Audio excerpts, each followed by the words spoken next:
Good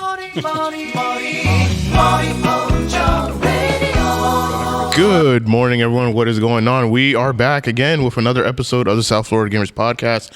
And joining me across the table is my co-host, none other than himself, Waluigi. Morning. How's it going, folks? And the guy steering the ship in the back, AJ. And our guest this morning is none other than TeamKhris. What is going on? Hey, what's up? Happy to be here, Senpai. I know we talked about coming on for a while. Absolutely. Finally, I have a Sunday morning. I'm at home. So this is... Yeah, you've been traveling a lot to so many different... too much. Yeah. Too much. Places for competing. I'm mentally tired. I just feel like having things come back from the pandemic, I've been doing it as if they're going to take it away again. Yeah. So I've been trying to just grind and just trying to have something to prove to finish off Street Fighter V. Right. Because that game has been a very interesting lesson. Yes. Probably the biggest life lesson I ever received from that game. So kind of want to give it its last respects as much as I can. But yeah, I'm tired. I'm tired.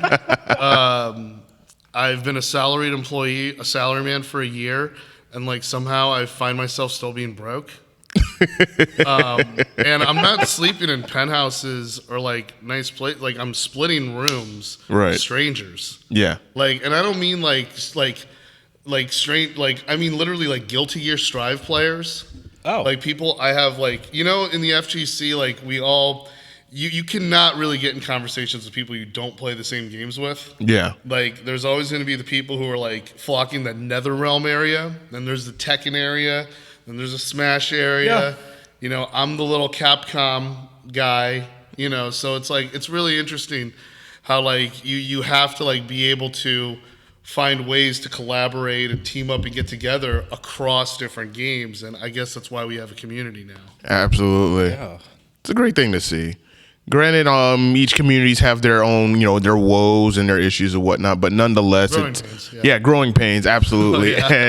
But nonetheless, it's, at the end of the day, it's still a community. There's still people that do love and enjoy the game that that, hey, if you ever have a question about a certain game, there is someone in that community that can guide you on the what to do, what not to do, and whatnot, because like it or not, there are people that are not familiar with Street Fighter, but I can go to people who know Street Fighter. There's people that know Guilty Gear Strive if I don't know Guilty Gear Strive, and so on and so forth. So it's great to see that we have such a unique and diverse amount of people within the community, especially here in South Florida, that there's someone that plays something, whether it's Guilty Gear, whether it's Street Fighter, whether it's Tekken, whether it's Mortal Kombat, whether it's Smash, you name it, there is someone here in South Florida that knows the game, that can teach you the game, so on and so forth. And when you go to majors, you'll even find even more people that play the type of games that you like to enjoy, and then you just go off with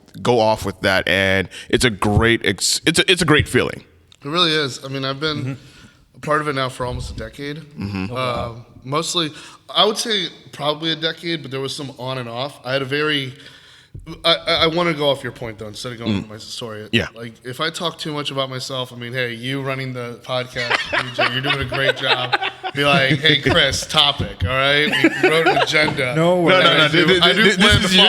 This is your moment. This episode This is literally your episode. Yes. But what you're saying, Senpai, you're always right, because you're right, because the difference now, I feel like, from when I started is now we really know so much about where there is a place to play. Yes. I knew about EVO when I was in high school. I knew about EVO before the Daigo Parry.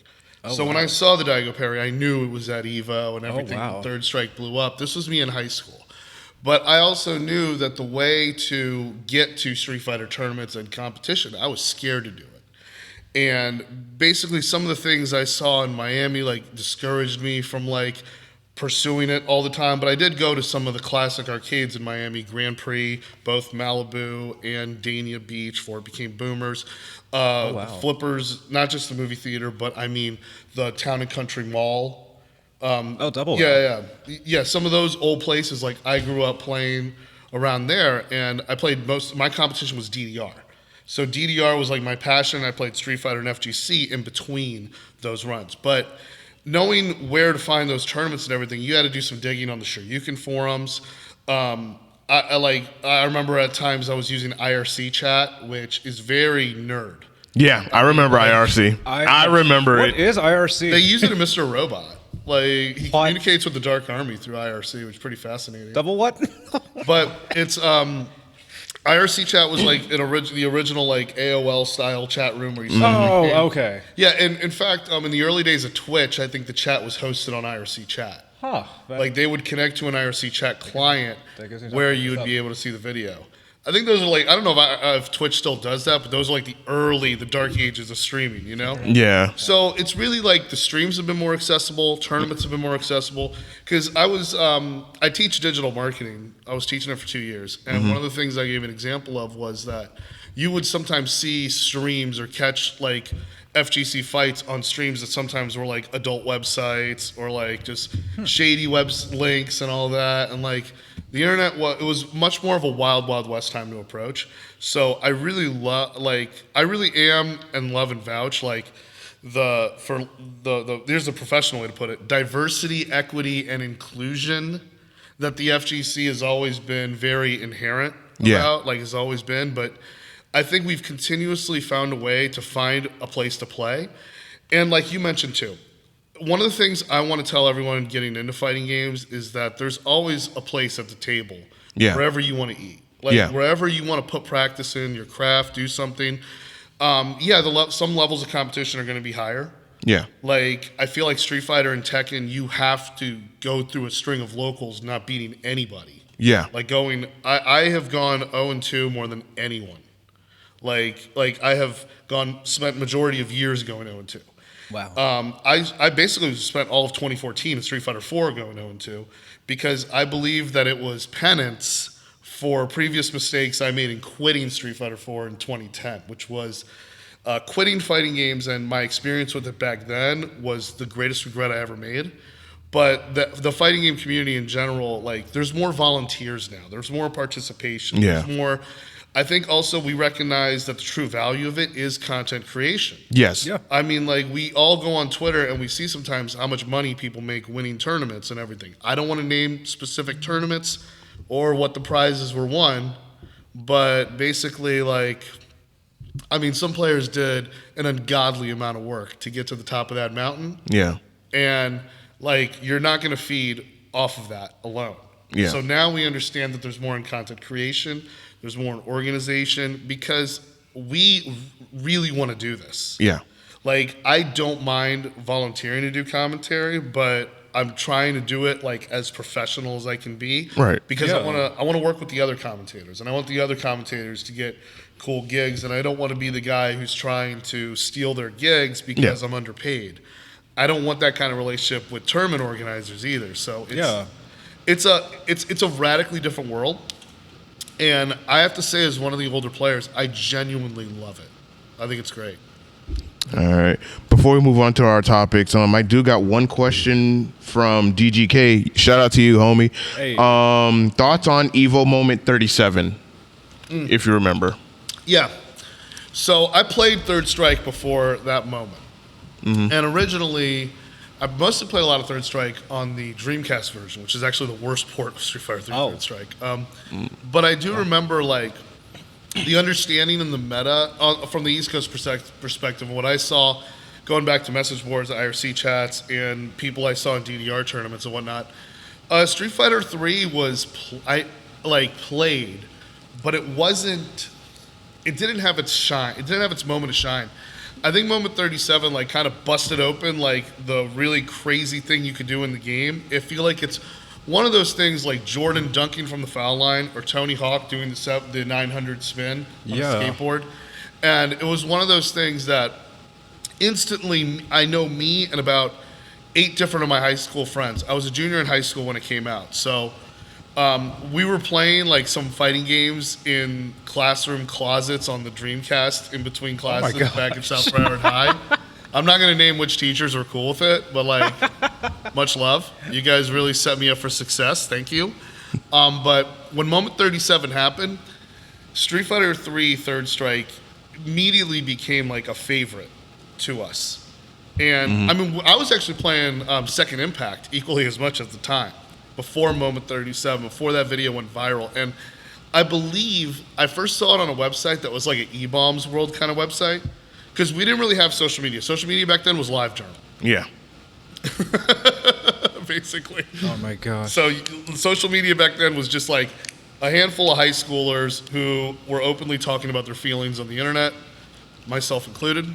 That was social media. So I don't know if it was a LiveJournal comment or a video website that shared that moment. But when it did, it was just one of those things where you could feel there was a change in the vibe, and Third Strike became more of people's favorite fighting game, because then, like, not everyone instantly, like, parried Chun-Li's super, but we started parrying EX moves.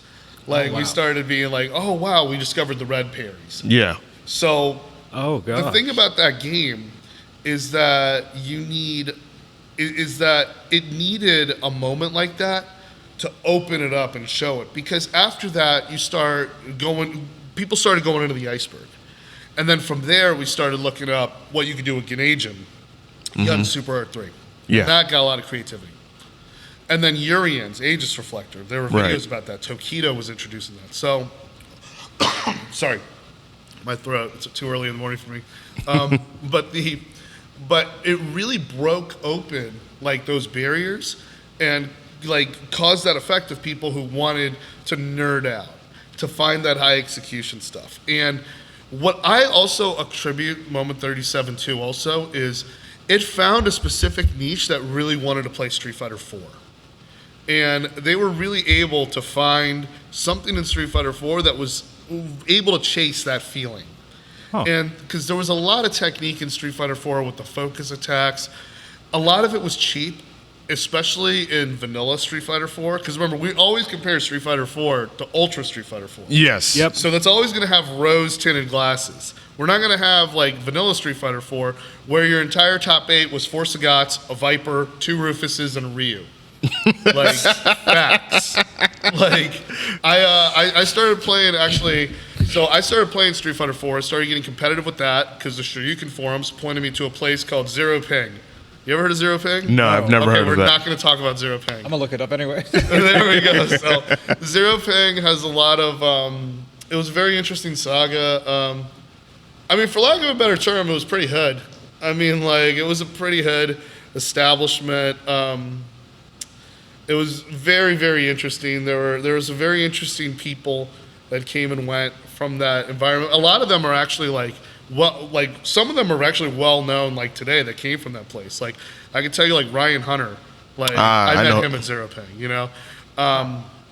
There's a lot of, like, Miami OGs. I met Alex Navarro at Zero Ping. Like, it was like, oh wow. I mean, like, so there was a lot of that passing the torch, a lot of the 09er type era. So I guess you could mostly say that I identify as, like, the Street Fighter 4 09er. And basically from there, what it evolved to is we started pursuing that. Like, Daigo in our mind was like that standard bearer of excellence. Yeah. So when Street Fighter 4 came out, we had this very interesting niche and community that we knew about before. Like, Street Fighter 5 is like Hi Fight, or I think it's the Hong Kong Fighting Games Association. Right. Dude loves my commentary, by the way. So I want to give a shout out. He's a big fan, big TeamKhris fan. Hi Fight. So what happens is, like, we had Desk, you know, and Desk still messes around and does some videos here and there and, like, all that. But I specifically remember, like, his combo videos. Like, there was one, like, there were a few, because we found out later on that he makes his own music in those videos too, because he's a composer as well.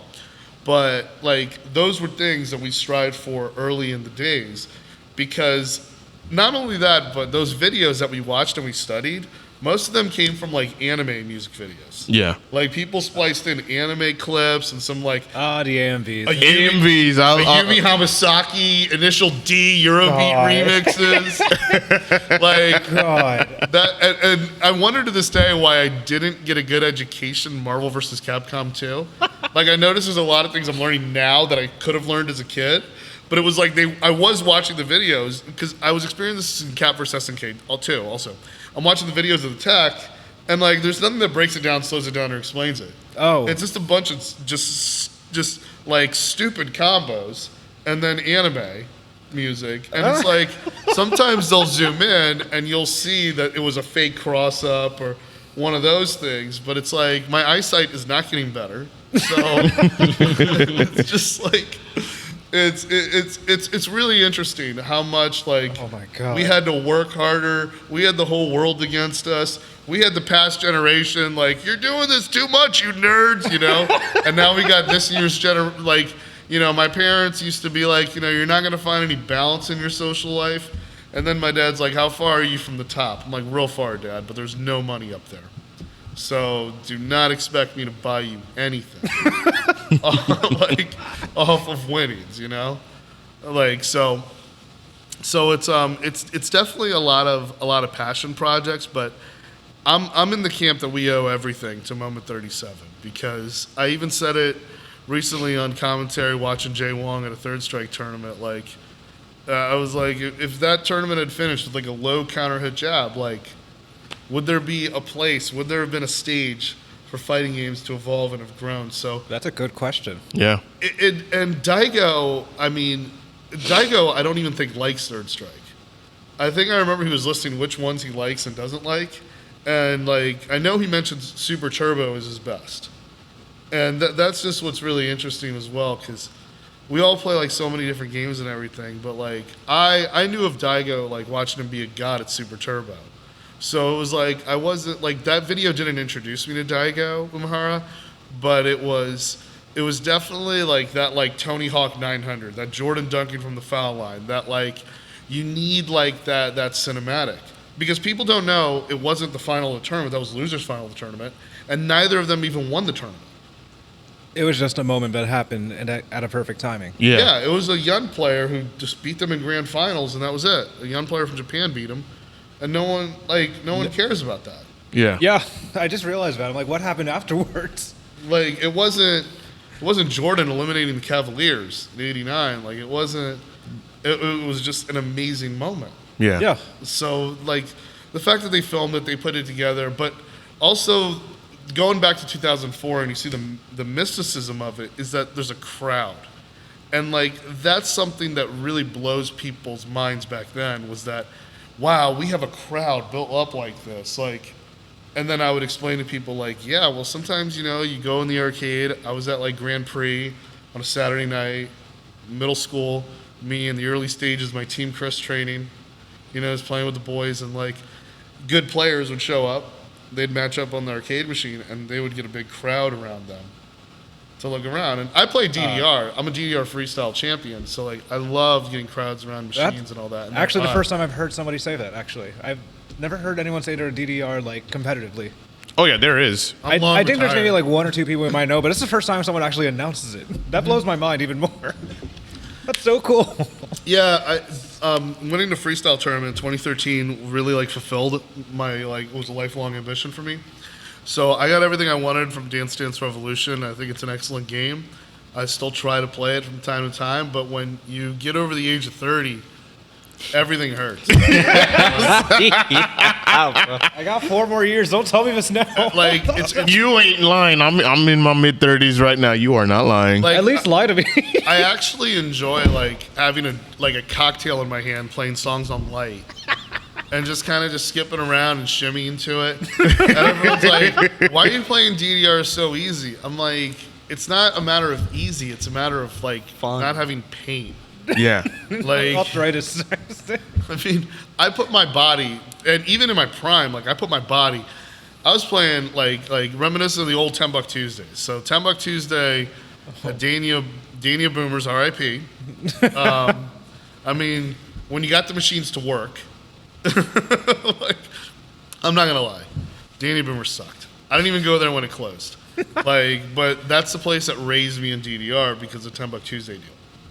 I would go there from 10 a.m. all the way to midnight. Oh my god. Doing like Paranoia Rebirth, like this was old school before there were speed mods on the arrows and everything, and so I play a lot different than a lot of today's players do. But it was definitely just a great community to be a part of. Like that was my first community, honestly. Well said. Yeah. All right, so before we move on to our topics, I got another question from DGK. Do you guys think Leffen versus Goichi in Fighters is the hypest moment in the FGC? I believe that was Dragon Ball FighterZ. Yeah, Dragon Ball FighterZ. Oh yeah, I saw a good amount of Goichi's rivalry with Leffen and Sonic Fox. Those are some great sets. Yeah. I mean, I'm just not really a fan of DB fighters. I feel like it's like Guilty Gear on rails a bit. Somewhere between that and Marvel vs. Capcom with no damage. Like, I do appreciate the game, the meta of it, the reactions, and like checking the dashes and everything.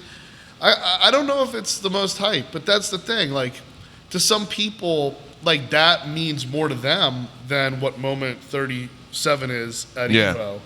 And that's really what makes the FGC so great. Is that said, actually. Some people could go their entire lives never playing Street Fighter or Smash or Tekken. And then you see Goichi, who's a great Street Fighter player. I don't know what other fighting games he played as well, but in Street Fighter Season 1 and 2 of SF5, Goichi was a god.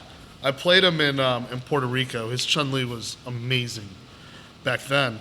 And probably could still pick up the sticks and kick ass. Either way, whatever he wants to. But his stuff with Sonic Fox was magic. Yeah, that was, that's a must-watch match. I have to watch that later on. Remind me. I think it's the ability to do two things. Like, get people who are interested in the game to want to pursue the game at another level. Yeah. I think that's what great content does. I also think that really spectacular content is able to attract people from other games or other regions and get people to appreciate it like that as well. Yeah. Like, the whole mysticism, the grandeur of like it being esports and competitive. I have a lot of my personal friends who hate Street Fighter. Yeah. But they love watching if I'm in a top 8 or a top 4 or fighting on stream. They enjoy seeing that because the way the commentary is put together, the way the presentation's laid out, like the way it's given that kind of life is really cool because as kids, I gotta emphasize this, as kids, we were very unsure of finding places to play. Yeah. So to us, we had Super Mario Brothers 3, the GOAT, introduced to us through a movie. Like, we were watching The Wizard, and that movie announces this is Super Mario Brothers 3. Like, it was a different era. I learned about who Akuma was and his story through two people at Boomers explaining to me the differences between Ryu and Ken.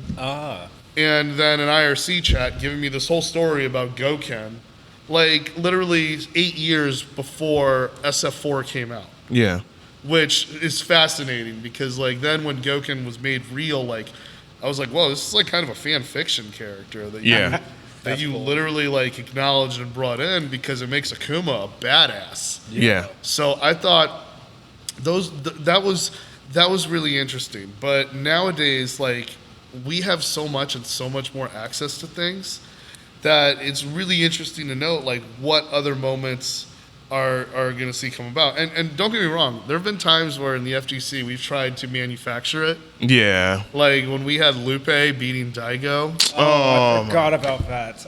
You did? I remember it. You did? Oh, then you must have not been on Twitter. Oh, no. I remember that whole, like, I haven't seen the full video originally, but I heard about it through Twitter. I watched it. I watched it too. It's obviously like... I don't want to comment on it, but it's just funny because Lupe brought it back up on Twitter. Yeah. Like checking Chris G, who's a sweetheart. Like, Chris G is awesome. Like, I've gotten to speak to Chris G a few times at tournament. Really great dude. Oh, like really cool peoples. I really want to vouch. Chris G is great. But he's like, Lupe's talking to him like, yeah, I showed up and I beat Daigo, I beat your guy. And I said, man, I'm not going to comment on Twitter. I'm not going to chase the clout. I'm not going to jump on this trend. I'm just going to shut up and hope one day there's a tournament, right? I get sent to losers round 1. And then I got to go against the 0-2ers in the first rounds of losers, and there's Lupe Fiasco. I'm not going to say anything. But like, I'd be playing his music. but it's not beating him in winners and sending him to losers. Because then it's like, all right, I ran into this guy in winners. Let's see how far he goes in winners. And then he makes winners final. Okay, I don't feel bad about losing. No. You want to beat him in the first round of losers. Exactly. Yes. You get it done quick and painless. The half the tournament goes 0-2. That's facts. You want to make sure you're the guy that I'm the reason you didn't make the cut. Because if you come in talking big game like that, and you come in saying I never beat Daigo, and I've played like 80 times the amount of Street Fighter you did, and like I would kill to like I got a round on Gachi-kun, the Capcom Cup winner in 2018, at Combo Breaker. And people were like gassing me up about it. I'm like, yeah, it's Street Fighter 5. Anyone can get around, whatever. But I always shrug that off, because I'm trying to stay humble. But like, that's the thing. Meet him in the first round of losers, okay? That right there, because then it's like, man, I really suck. that instills it in their head, that ambiguity. Yeah. Because you need that kind of salt. My first Evo, 2014, I had a panic attack. 8 a.m. pools. Oh my God. Especially in Vegas time. I had to fight this awful Ryu player from the UK, and he had like all his friends in the back behind him gassing him up like, hey, it's just a rose, ain't nothing to worry about, mate. I could not hit my combos. He was dragon punching my soul spiral. Oh no. And then I got sent to losers, and I fought against a boxer who made it out of the pool, and he washed me. I mean, his Balrog overhead, up, down, all over, pretty much the way I get beat down by a good Balrog now in Street Fighter V, he gave that to me, like a taste of the future, time capsule. The time capsule. And I thought, man, I was getting top 3 in my locals. I was starting to get like the $5 or $10, like my refund for entering the bracket. I made it to winner's final, I'm like all gassed up and happy about it. You go to Evo, and then you go 0-2, and you're like, oh, I flew across the country for this for the first time. It was just funny. It's like a try not to be so sad weekend, but it humbles you. Yeah. Yeah. It humbles you. It makes you hungry. Yeah. It makes you realize that what you have is not enough, and you want more. Yeah. So that's it. But the worst thing you could ever do is get discouraged. And I feel like this community is starting to do a better job of being less discouraging. Yeah. Because 10 years ago, it was discouraging as hell. 10 years ago, it was, well, it's because you suck. And that's it. You got to find a way to stop sucking. Bye. As Viper's burning, kicking you over your head. And Rufus is like, doing a DP move that's plus on block. Oh. Because you don't know how to punish it. Pain. And, everyone's focused attacking everywhere on all sides, focus attack, dash canceling. And you're like, man, I'm not nerd enough for this. So that was the biggest mistake I ever made, was quitting the FGC. I always feel like I need like competitive video games. I need to strive for things in order to feel like complete or like an actual person. Yeah. If I don't, I just feel like I'm a machine moving along. And yeah, like those were dark times for me. Like those years were really dark. Man. That's crazy. Oh yeah, definitely. All right, so You're fine.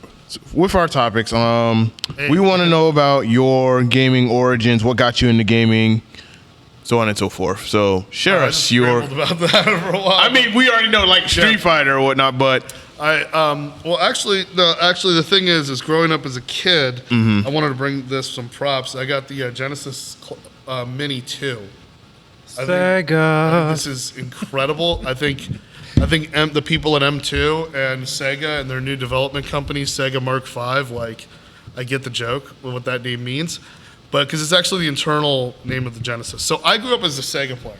Right. So I grew up originally playing Sonic the Hedgehog. Everyone else was Super Nintendo. So I was always kind of a different type of gamer, and I would go on to prefer like a lot of the Sega stuff more. Mostly because it had more of my vibe. I felt Sega games had like more action and endurance going on there. Like a Super Nintendo had some amazing RPGs, the best RPGs of a console could have. But you got to be in a different mindset to like gun through Sonic 2 or play The Revenge of Shinobi. Oh. So it was always that was kind of my roots, just like playing Sega Genesis with some friends, doing some challenges. I know me and my best friend to this day, we would obsess over Golden Axe. And we spent about 20 years trying to beat Golden Axe for Sega Genesis. It was until the youngest one of our group, he went to college, and then he figured it out, beat it, called me 3 a.m. in the morning, like, hey, I got to tell you about this, man. I just beat Golden Axe. And I was shocked and happy and jealous. And then we learned. Recently, last week, I was at this Retro Games Festival in Nashville, Tennessee. Oh, it was wow. a Music City. It was a Music City gaming festival. They had every console there. Holy smokes. And Billy Mitchell was there, taking pictures, giving us hot sauce. How are we on Billy Mitchell? We're cool. We like Billy Mitchell. Yeah, he's good. Who's Billy Mitchell again? The Donkey Kong World Champion. Oh, him! Champion I remember that. He owns Ricky's, like down in Hollywood. Oh, wait. Yeah, he's South Florida native. Yeah. Okay, that's good to know. I walked up to him and I said, "Hey, man, I'm you don't know me. I never met you, but I'm from Hollywood. Like, I live like right by your restaurant. I've been there a few times, and like, I just want to say, like you know, it's awesome meeting you." Oh my God. And then I asked him, and I told him I'd be here because he said he has to come by here for a Miss Pac-Man machine.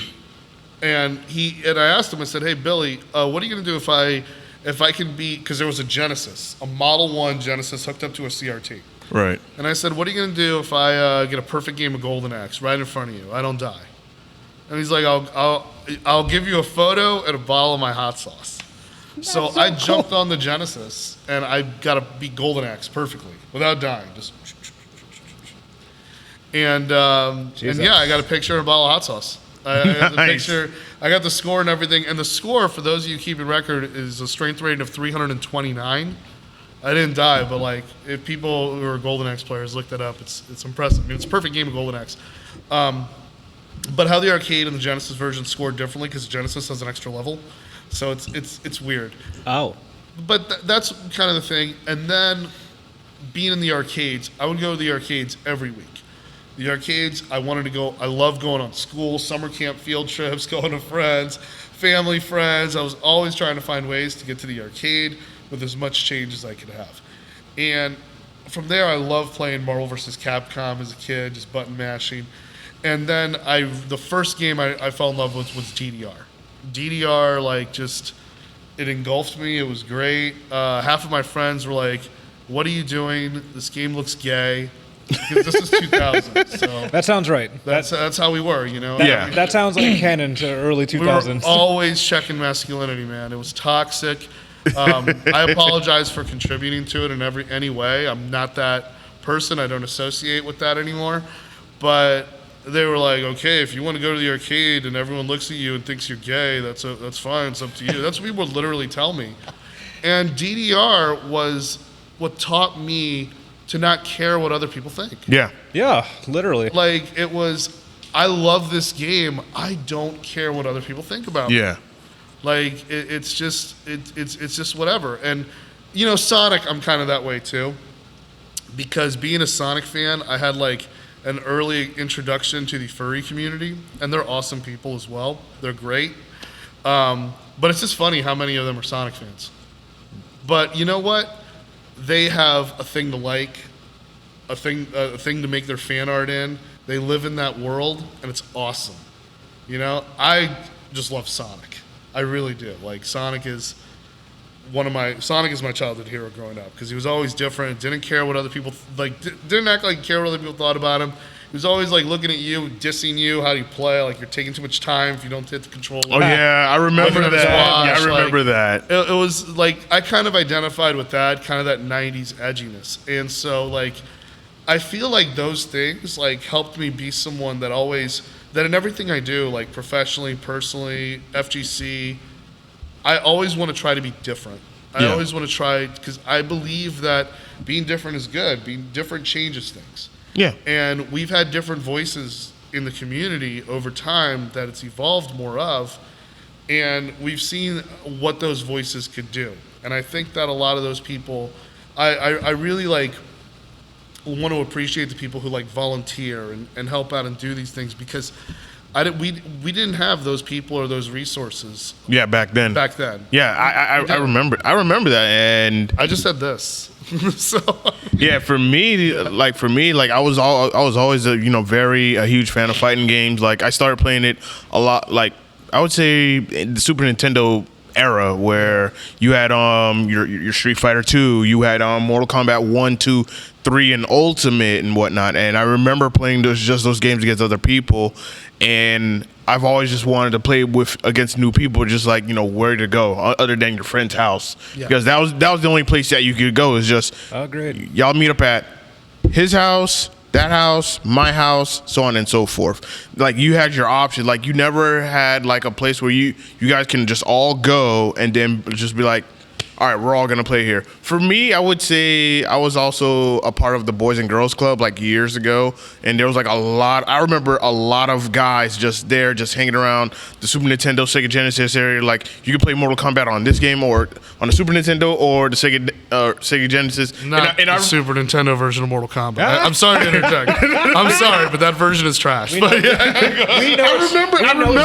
remember that because we would stay talking shit about each other about that, like the Sega Genesis version is better than the Super Nintendo version. But you had to have a friend or an adult who knew the blood code.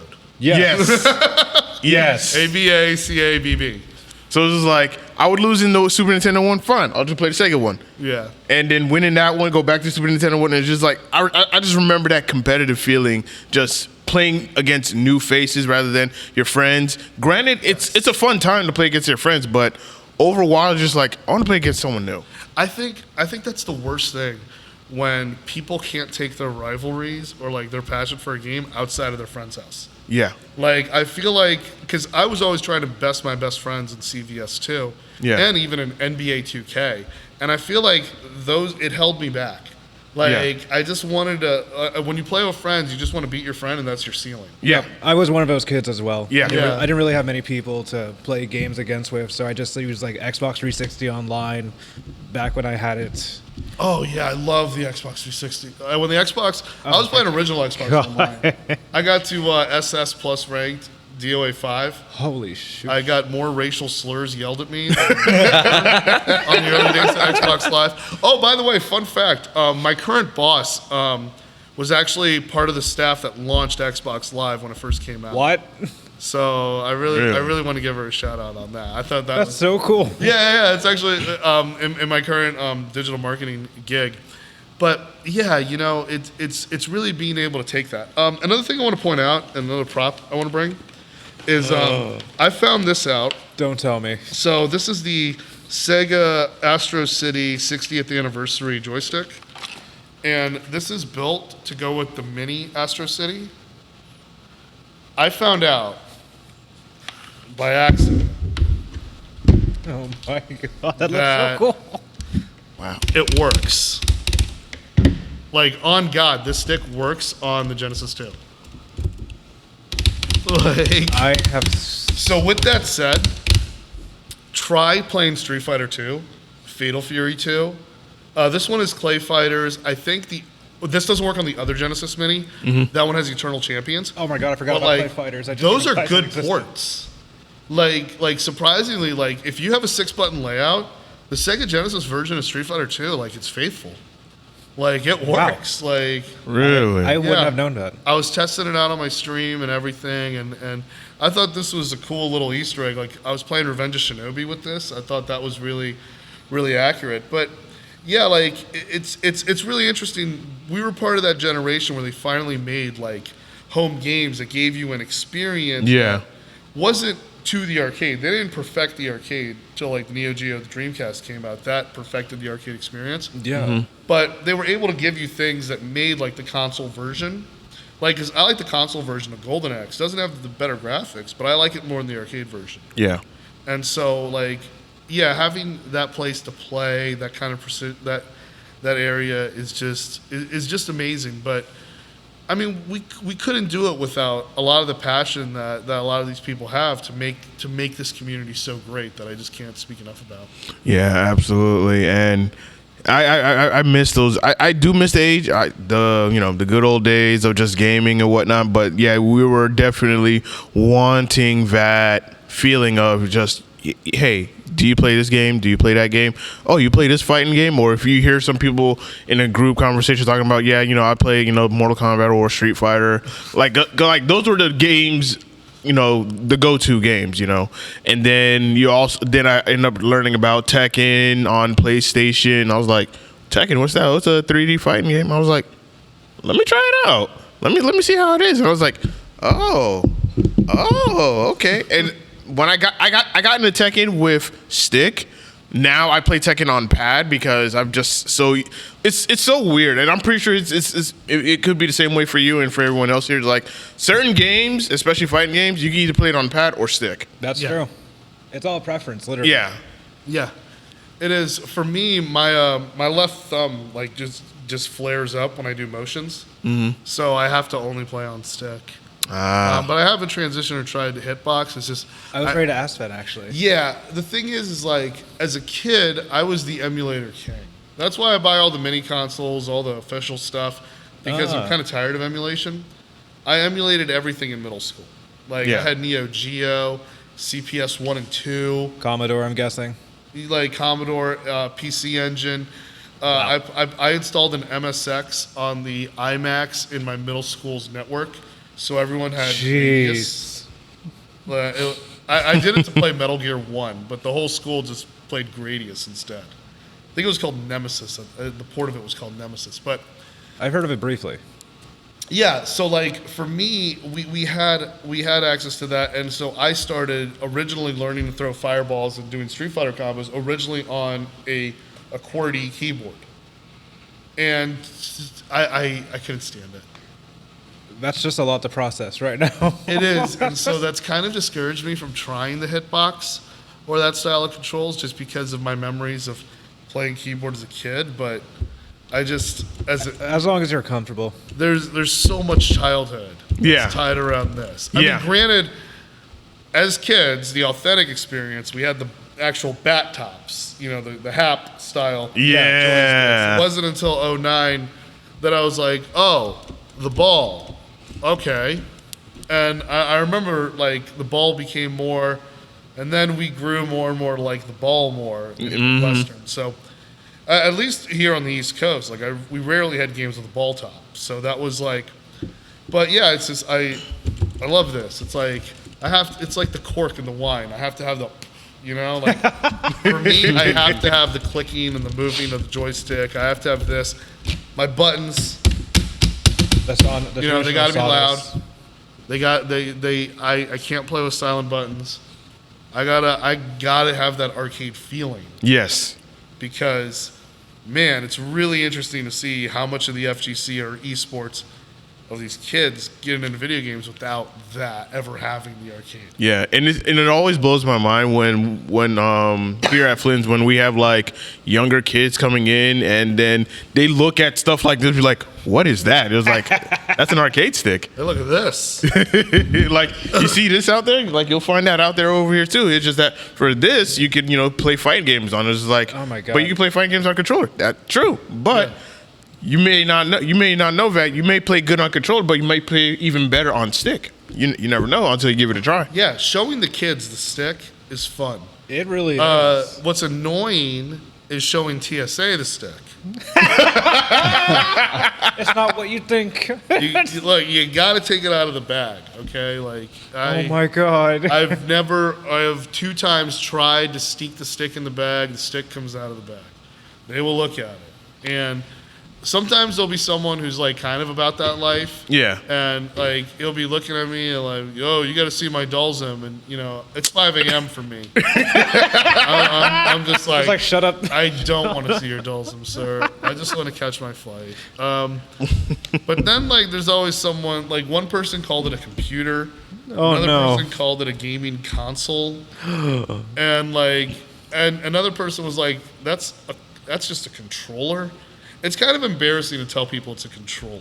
Yeah. So I just tell people it's a console. I just tell people, yeah, you plug it in. I am so sorry. And there's like, and you know, to be fair, there are some people who've modded their joysticks to have like a firmware inside of it that has ROMs and emulators. I don't think they're that far ahead in knowing that. Yeah. But that's awesome. But like, so I guess it kind of makes sense. And Capcom did release like a joystick that has like 20 arcade classics on it. And yeah, it's really for people who are like really into Strider. Oh, okay, that makes sense. You into Strider? No, I'm not. I suck at Strider.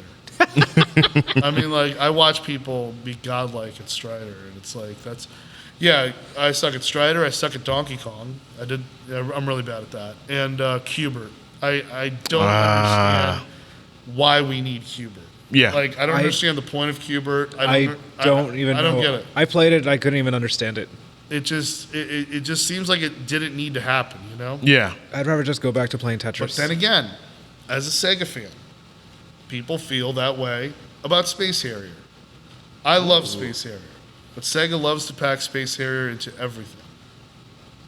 I'm just saying, even this, they made a brand new Space Harrier from scratch because it never came out for the Genesis. So they put it on there as if it was always there. That's funny, actually. I mean, it was like, I thought that was pretty amazing. Like, look at all the hurtful comments Sega gets about port this, remake this, Panzer Dragoon, Jet Set Radio.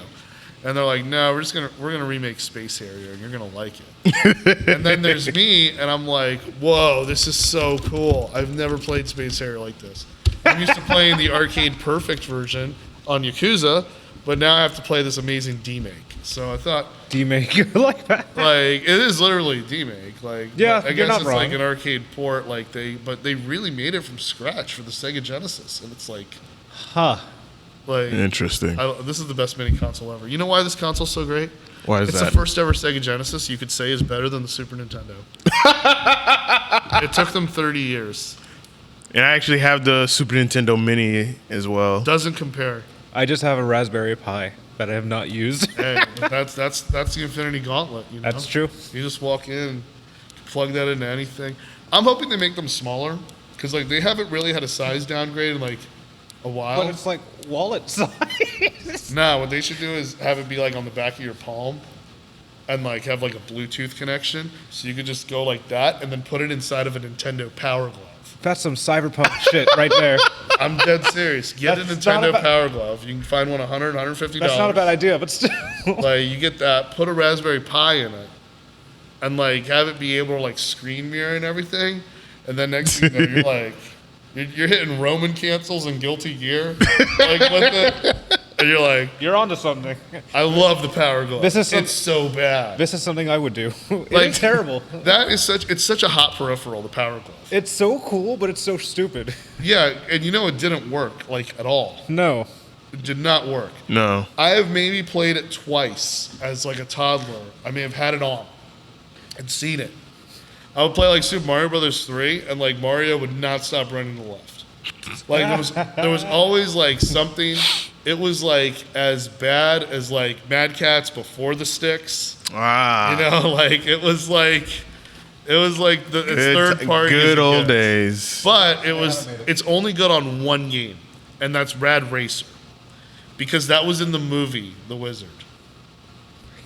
So the villain in the movie, he's got a Power Glove, and he's driving Rad Racer like this, and he's, like, all black, blonde hair, like, puffed up, like, all 80s style. And it's like, I love the Power Glove.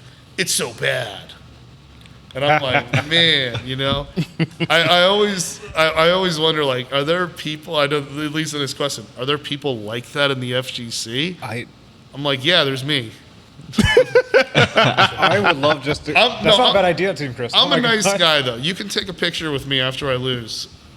Like, you know, people. There was a big thing about that on Twitter. Like, I know someone did that to CEO Otaku, and I was watching this. No, I remember it was CEO when it was coming back, and it was a Smash player. It was Mars saying that he doesn't want to like. Something about, taking a photo of a person that goes 0-2 and whatnot, and then he got flamed on Twitter for it. And then when you look at the next major that he went into, I think it was on Riptide or something like that, he got 33rd. People clowned on him heavy. It was the funniest shit ever. Smash players be taking L's. Yeah, like I got a really hard L at Evo. I really wanted to get out of pools. I lost in losers semis of the pool, which is disappointing for me. And then, but right after, like, my friend was like, hey, TeamKhris, I want to introduce you to this. And there's, like, these two beautiful cosplay girls. I'm like, yeah, I'm going to take the picture. Yeah, like, that's not an L at all. That's a W. But people, like, do honestly are, like, I get it. I understand the feeling of insult, and the last thing you want is anyone in your face. Yeah. Like, after you lost, like, I don't want that. I also don't want advice. Yeah. Like, I learned the hard way that advice is extremely toxic to give out after a match. Like, yeah. None of us are in the mood for it. I'd rather wait later on, like maybe after the night's over, the event. Because that's what I traditionally do. Because I might get salted once. I want to see you get eliminated from the tournament before you give me advice about beating me. Like I want to make sure that you're not like on your high horse. Like I finally surpassed you, and now I'm in the losers final, and I'm looking at you at losers quarters. You ain't getting no money, you know, and all that. And it's like, yeah. I mean, I know it's over $5, but like, it's the principle of the thing, you know. It's very important. So. Yeah, you know, as a matter of fact, giving out advice like that, I think is more toxic than the Rad Racer guy. I really got to say. That and explaining frame data if you don't know frame data. Like, he's just flexing. Let him stay in his lane, you know? Yeah. But, like, when some people try to, I feel like I call it, this is the best. I call it chun-splaining. Chun-splaining? Like... That sounds like a joke that I would say. Someone comes up to me and says something about Chun-Li, like thinking I don't know. Like it's like on social media. I always get tagged with pictures and things of Chun-Li.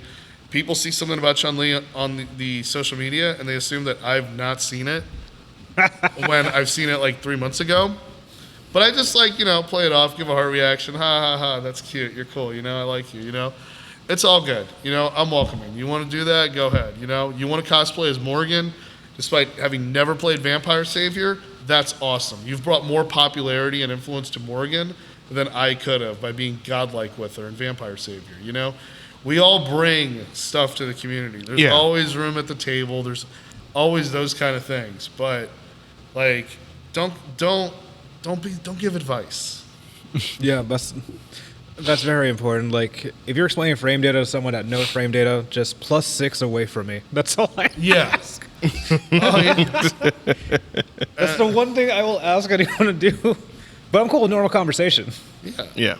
Like, what's the most annoying is, like, when it's something that you know, but couldn't execute in that moment. Yeah. And someone's like, you know, you could have. It's like +6 to fuck away from me.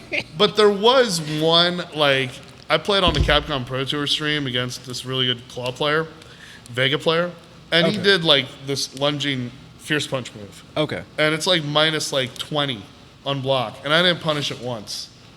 And like, I should have punished it. So like, my DMs were like, what's wrong with you? Oh my god. You're not a good Chun-Li. My Chun-Li would have won. I swear this match was rigged.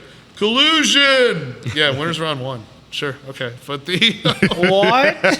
Only winners round 1 they start messaging you? Yeah, that's YouTube. That's the culture, you know? Good point. It's not as bad as it used to be, trust me. And like, honestly, like, I as a guy, you get like more privileges. Yeah. Like, they're a lot easier on you than a lot of like my female friends and other players. Like they wish, like, not that they wish, but like it's just like they have to go through a whole iceberg of shit just to get to the shit comments that I get and I consider shit, you know? Yeah. Like, there's like I extra get that. barriers to get into that. But it's like we've done a better job of making this a place to play for everyone, making everyone feel more welcome. And I feel also as like a future 36-year-old gamer who wants to keep going with this. I feel I know what it's like to be discouraged from pursuing games. I know what it's like to tell myself I suck at Street Fighter for 3 years and beat people at casuals, arcade machines, head to head. There's a line on the other cabinet, and people are like, why are you not competing or in tournament or anything? And it's like, because I suck. You know, so it's like, I mean, a lot of that is on you as a player too. You have to you have to find a way to tell yourself that you don't suck and get over that hump. But at the same time, like, I think a lot of it falls on the responsibility of the community to keep like the players wanting to keep coming more. And the most important people in the community are definitely the ones who keep it together. Yeah. Definitely the ones who either keep, and they can either keep us together by maintaining a very high standard of competition, that you have a whole bunch of lions climbing to try to get the scraps to take out the top guy. Yeah. Like, I think one person I really want to shout out about that is Flash. Peter, Flash Metroid. Like, he got top 8 at EVO in Street Fighter 4, but even before that, he was like the gold standard of like the top Street Fighter player, and like people were literally obsessed with wanting to beat him. Like that, it was like very like it snowballed into a lot of things. Or you have other people. I think the most person in our community now is Convicted of Fun. Oh, Ryan. Ryan, he is one of my best friends. I'm also a big Sega enthusiast and all that. We love Sega, Japanese whiskey. And we met actually outside of the FGC, and then reunited in the FGC shortly thereafter. And like I think he's the most important person in the South Florida community because he finds ways of getting us all together, and he's found ways of kind of delegating, kind of bringing up other people so he can help out the other communities, because he may not be big in the Tekken scene or the Smash scene, but he was able to find the right people that can organize that and put that together. So he is like a lot of people really look up to a lot of the great tournament organizers now. We got the Hato, we got Rick, and I cannot speak highly of Rick. Javi in Texas Showdown. Yeah, that guy's a hell of a TO, great guy. Tong, amazing person. Yeah, met him. And tournament organizer. Jabali's probably given so many opportunities to so many different people. Yeah, like great organizer as well. And you know, even up north, like I'm really good friend. I'm really cool with Big E. I love what he does. He gives me tons of opportunities to commentate and do stuff with his staff, his people, and it's been like those. You don't realize that those people are the ones that really, really matter so much in your journey. Yeah, and that is like something that I hope new players can embrace that early and understand. Like, you know, thank other people for a good match. Like, appreciate like matches being close. Like, appreciate that you are salty because you want to get better, you know, but understand, like, knowing how to lose, how to handle loss and bounce back from it. Like, there's so much you can learn from this community I learned from this community that has made me most of what I am. Yeah. That's well said, man. And I feel the same way too. Like, even me coming into this community, I would say I came into it like at 2021 when I decided to become a TO here at Flynn's, and I'm just like I'm still learning as I go, but man, it's just been for me it's a rewarding experience because of what you're building, what you're a part of, and then just seeing the community grow, and it just becomes a very tight-knit community. There are opportunities within fighting games, whether you're a content creator, whether you're a TO, whether you're a competitor, whether you're someone that handles all the logistical stuff or whatnot. Like, there's opportunities within the fighting game community. It's just applying yourself, finding the right people, and just making yourself stand out and just be like, hey, what can I do to help? Is usually the first question that a lot of people don't ask, because a lot of people are very shy and timid, and they're not confrontational people. But when you start off with that question with someone that's like running the event or just doing things around, the first question you ask is, what can I do to help? And they'll guide you along the way. And the more you keep applying yourself within the community, the more opportunities are going to start coming down the road for you, and more doors are going to start opening because you're applying yourself, you're open, you're flexible, you want to help, and you want to contribute and do great things for the community. And for me, that's how I feel, because I'm doing, like, a lot of people saying, or have the impression that I'm trying to make money out of this, whatnot, and I'm like, no. If anything, this is just pure passion, because if you see what Flynn's was like back in 2020 before the pandemic, I was here. This side never existed. Yep. And we had the tournaments like right over here. Whatnot. Half of that side didn't exist either. Yeah. And it was really small. It was really, really small. And then as it grew, like with the tournaments, as I got more involved with it, and start learning to, okay, this is how you run an event, this is how you run a tournament or whatnot. That's how I ended up getting in contact with Ryan, Convicted of Fun, and he's telling me some things and guiding me or whatnot. There's also another TO, a Smash TO. Shout out to Aerodusk. Like, I've learned a lot from him, and the funny thing about it is that I'm like more than 10 years older than Arrow is. And I consider him like my teacher. Like he's teaching me, how to run Smash, how to do Smash or whatnot. Like this is how you do it. This is what you need, and this is how you'll run it or whatnot. Like he taught me how to do the seeding, which people still bitch about, but I don't care. Self included. No. Oh my god. But like. There's the stage list, characters, the things that you need to have, just the basic minimum that you need to have to run a Smash tournament. Like I've learned a lot from him, and when I went to CEO finally for the very first time, I was just like, I can't believe that. So after so many years of, I've always heard about CEO, I've always heard about EVO, and I was like, man, I want to go there one day. And 2021, I finally went to CEO. I was like, I'm going to keep going to majors. I'm going to keep going because there's a lot of opportunity there. And then majors are my heroin. Yeah. I mean, it became an addiction for me. But we've got I want to get into that point. But please continue because I know what you're saying. Yeah, and and then CEO in Daytona this year. Finally got to meet Alexander from that does Juicy's up in Orlando and whatnot. Conte. Yeah, cool guy. And that's his name, right? No, Duelist. My bad. Juicy Duelist. Juicy Duelist. My bad. There's someone else named Peasant. I forget. But I'm learning. I run into Duelist like everywhere. At like the randomest places. Like I ran into him. I think both times I went to New York, he was there running a bracket. So funny. And I'm like, I'm gonna. Hey, next week in Orlando. He's like, yeah, we'll be there. I'm like, I'll be there. All right. and it's like, no, he's great. What they do, I'm actually going there next week. I made the top four. I plan on going to Juicy's this next week too. Okay. I'll be in New York actually. Oh, dude, that's awesome. You're going to go to like the Nintendo store? Wait. Oh my god, I forgot the Nintendo store existed. I've always wanted to go there. Shit. I got to find out. I'll be in the Bronx. I was just there for Defend the North. Oh yeah, I know. I was watching your commentary. It was great. Oh well, my commentary was fun, but yeah, it was great. The tournament was great. Yeah, my teammate, Fight Creaky Axe was playing. You were yeah. No, he's good at third strike.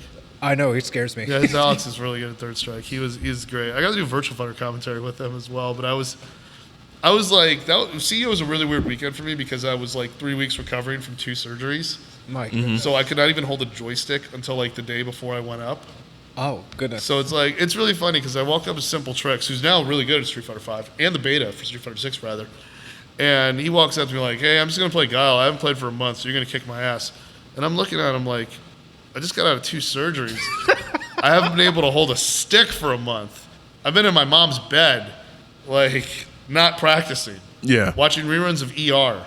Like, it was pretty bad. I was just stuck there with Hulu. So sorry. And trying to do work on my laptop, like all propped up because I can't put it on my lap. And it was, but it was, it was amazing. But I want to talk about that too. Like, you have to go to majors. Yeah. Like, honestly, yeah. That because that is like, that's where you're going to get the full experience of the FGC. I mean, I was a stream monster for years. Especially during Street Fighter 4, the 09er era, was definitely a stream monster. I was definitely like living through the Reddits, through those things, the IRC chats, and you see the streams and you think you have an idea what you're going for when you get to a major. My first major was CEO 2014, and it blew my mind. Yeah. I mean, and I had known Alex Jabali for a long time. I'd known him as a DDR player. Really? But when I first started with Street Fighter, like, he was one of the top Orlando players at the time. He was really good in SF4. Oh my. Yeah. So so he was one of the first people kicking my ass. And I took that hiatus. Biggest mistake of my life. It was a domino effect of bad things.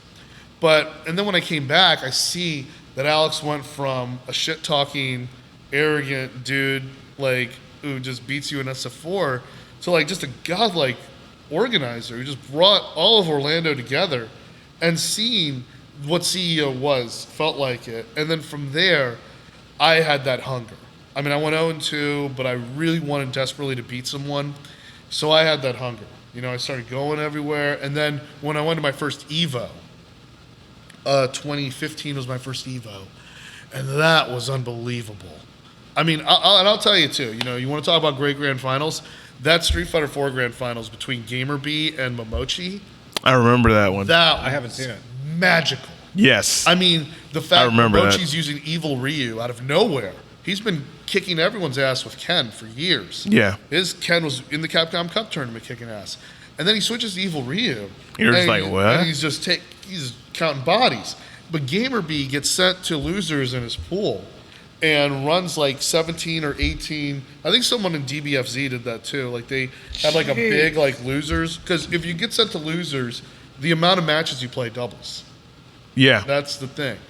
So when you get sent to losers in Evo, you have to win like 12 matches where this person in winners just has to win 5. So I know Luffy, who at the time was playing my character, Rose, had a great run as well because he got sent to losers by Xian in like the middle. But I think GamerB got sent earlier. And GamerB had this long run. And in the last game, his controller breaks. And like he has to get a stick from someone in the crowd. And his fiancée is in the front row crying. They're about to get married. And GamerB's cool. Like I met him like twice. Like GamerB's good people. Oh my god! But I'll tell you, like there's a lot of those gems, those matchups. I know that because you're all saying like is Leffen and Goichi the greatest, and I'm just saying like there may have been matches that made me feel like whoa. Like I was there when Alex Valle. I was in the crowd, Evo 2015, when Alex Valle's Hugo beat up Bonchan Sagat, who was very, very heavily favored to win that tournament. Bonchan Sagat was unstoppable. And then Alex Valle's Hugo just got his butt in his face, like just started doing all these 50-50s. And the crowd, it was magical. It was nuts. And from then on, like I had been addicted. Like even that to like the money match with Filipino Man and Wolf Crone at Final Round 2016, the first major that had Street Fighter V. Oh. That money match was toxic as hell. It was ratchet. I loved every second of it. It was amazing. It was really, really great, It's like even when people were watching like 2014's Wednesday Night Fights, they all go to Vasant and LTG, that whole matchup and everything. My goodness. I don't think the level of Street Fighter in that matchup, I mean, like, he wasn't, like, there wasn't any anti-airs or anything like that. It was fun. It was cool. I think the best part about it was Eris's commentary, which I strive to be like. Commentary-wise, I think Eris is brilliant. But for me, my favorite grudge match was the one between Mark Chetty and Bushin Style, where they were, like, going over the guy taunt. And there's an alternate video. If you just, like, there's one video where it doesn't show the game. It just shows the two players on the joysticks. And I don't know if you know Mark Teddy. He's like an OG legend. His Street Fighter 4 guy, one of the best in the U.S. Like, amazing. I haven't heard of him. This guy's like from SoCal, OG player, and he's loud. And he's just like smacking his stick, like just yelling at him, like, you are not on my level. Like, watching that perspective of the fight is much better than watching the actual guy mirror. And guy mirrors are not boring, but it's just, it was so one-sided. Like, but then there was a whole backstory about that. I was like, that to me, like that toxicity is amazing. I loved it, But yeah. I also understood that, like there were people telling me, yeah, but there's no real future for the FGC doing this. And I'm like, I hear that all the time. I get it because it can be discouraging to general audiences. Yep. To kind of see that way. So, and I know it's going to continue to keep changing. Yeah, I mean, always. we're gonna strive. SF6 is going to strive to be super inclusive. They're putting in the different controls to make the game accessible, not just to Smash players, but like also like to people who may have fundamental challenges with those types of adapting to those controls. Mm-hmm. I'm all for it. Yeah, I think a lot of the I think it's great having these changes in the FGC, and I love that people talk about like some of the challenges or things they had in the old FGC and everything, and I'm like, I just feel now with us, there's a lot of this. Hove did that, so you won't have to go through that. type of energy. Yeah. Like it's like you don't need that. Like, but you'll still run into it. I mean, I ran into some toxic assholes at Evo who sent me to You're bound to losers run this into year, it. and it was just I hate that guy. The person who sent me to losers at Evo, like in Street Fighter V, like I'm not even gonna name names. As a player, no. I'm like, I really want that run back. I'm so dialed into that run back. I'm not gonna say anything. I'll shake hands. That's it. Watch it just randomly pop up soon, and we're just like, we called it. Yeah, it's gonna happen. But we have those. Yes. Like, hey, Juicy. Let's talk about Juicy. You want to talk about Juicy? I mean, I was there. Can I get things off my chest? Why not? I was there. Yeah, go for it. I mean, 2 months ago. Because to me, I feel like when it comes to the talks that we had, it's like we kind of covered each of them without really without addressing the topics or whatever. I read the agenda; it's in my head. Yeah, so like I know it's like we got. So it's just like in a way, it's just like what, we're having a really good conversation. So this is like let's keep going with it. I've made top 4 like 4 consecutive times. Holy shit! This time I don't know if I have what it takes to go the distance, but man, like I'm pissed because I kick ass in pools and then I get to the stream. I lose in the losers quarters, losers semis, winners final, wherever it is. I get on stream, I lose, and I'm mad. And then the streamer curse. And then the commentators. Oh no, they hate me. They're and every time they get the VOD of me losing, they feature my match with like the thumbnail and headline. Like I lose to Jabali. I know I lose to Jabali. It sucks. Sorry, I'm really sorry. I let all my fans down when that happens. But the thing is like, and then there's a YouTube thumbnail of him holding up a wad of cash, like $6, I know. $6. And he's like, Jabali getting paid, he still got it. And then like, there was this boxer who taunted and teabagged me in the losers final. Oh no. And that hurt my feelings. And then it's like, there's a thumbnail of it, it's like, Orlando's defending the territory, and all that. And it's just like, I'm just saying, if I come through next week, all right, I'm motivated, I'm gonna hit that training mode. I just want to approach the commentary table like, hey guys, all right, shut up.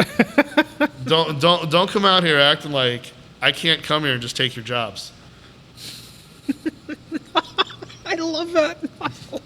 Yeah, it'd be like that. Please do. It'd be like that. Please do that. It'd be like that. I don't want to piss off duelists. I was like, at no point did I consider it, because it's actually funny. Like, I actually get more commentary gigs outside of Florida than inside of Florida. But like, that's cool. Like, more people are trying in Florida.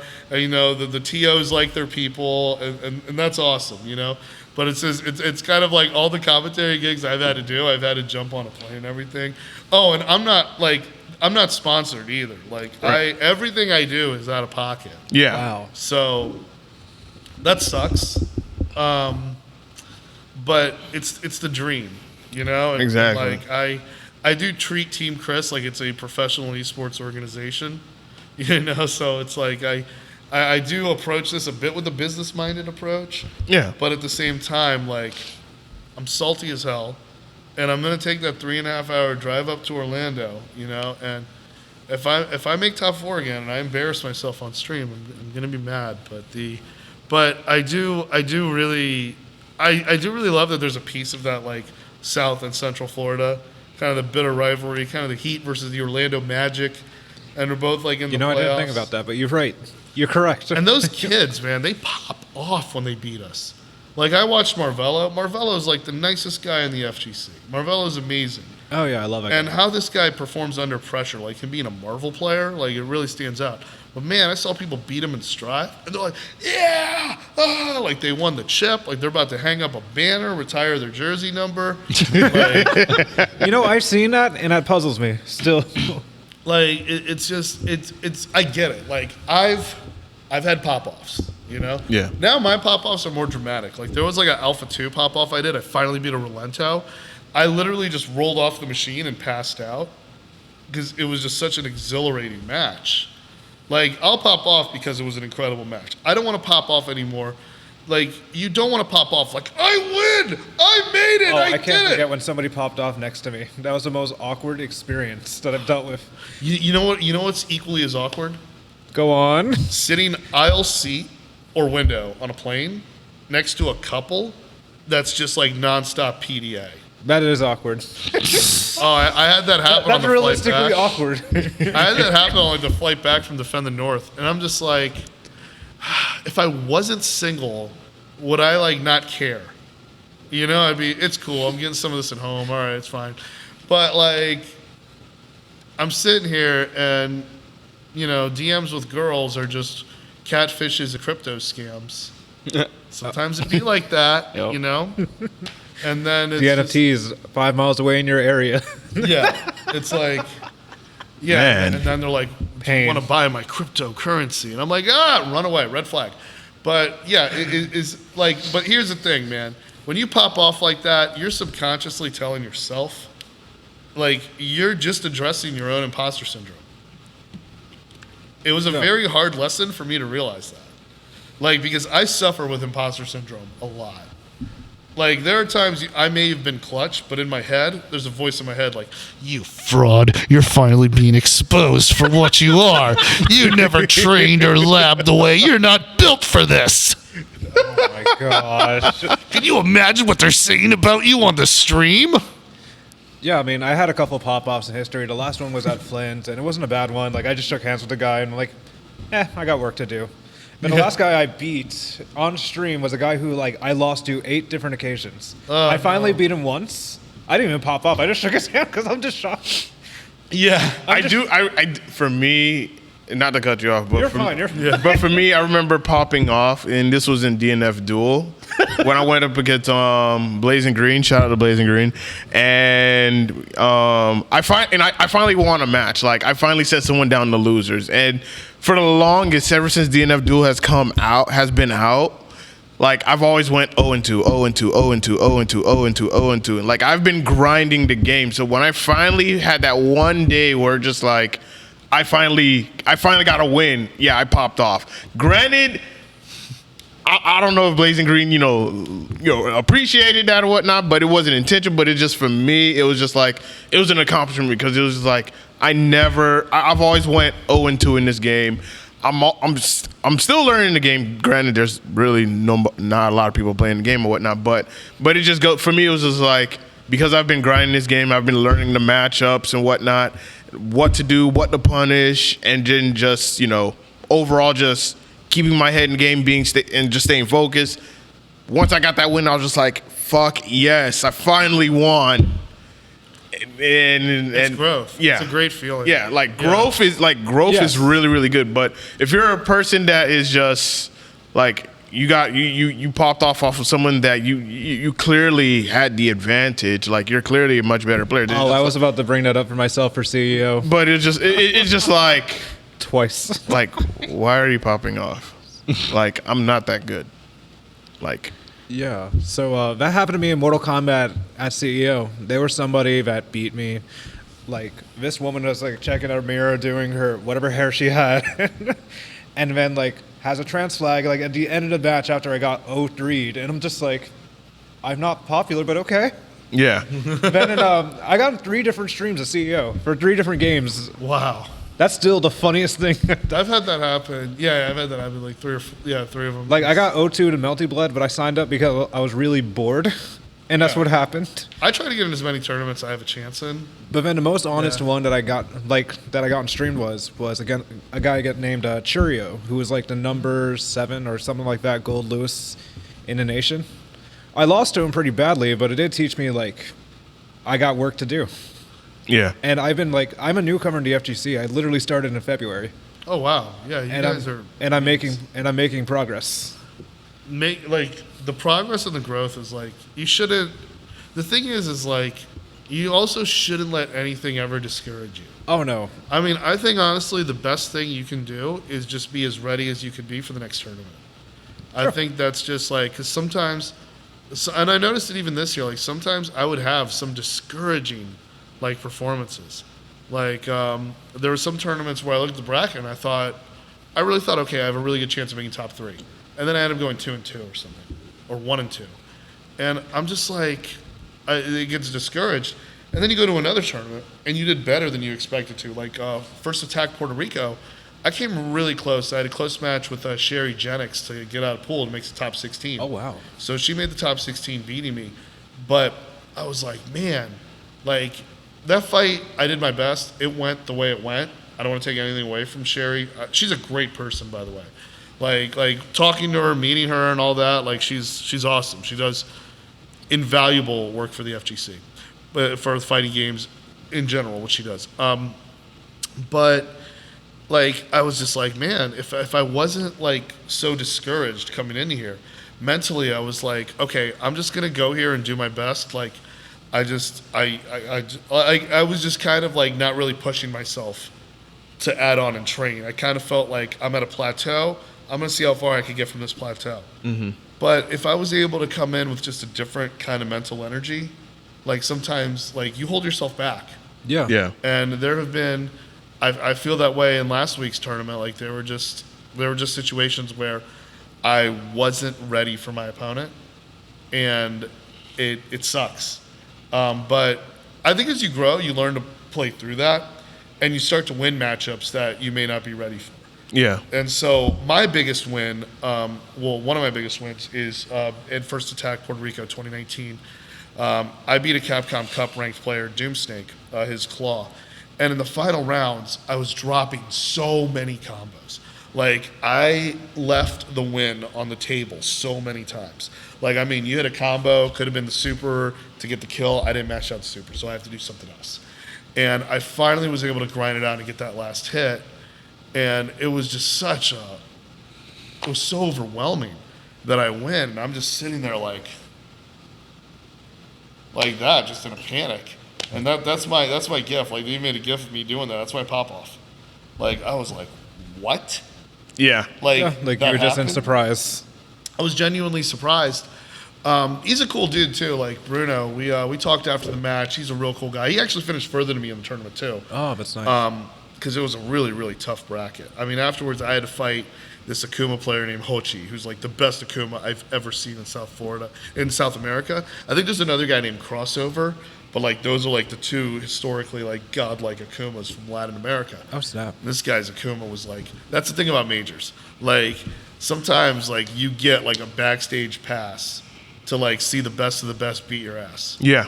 Like you're literally like you'll get a good winner's run. You'll beat someone, get in there, and then in the middle of it, you're trading home runs with Ken Griffey.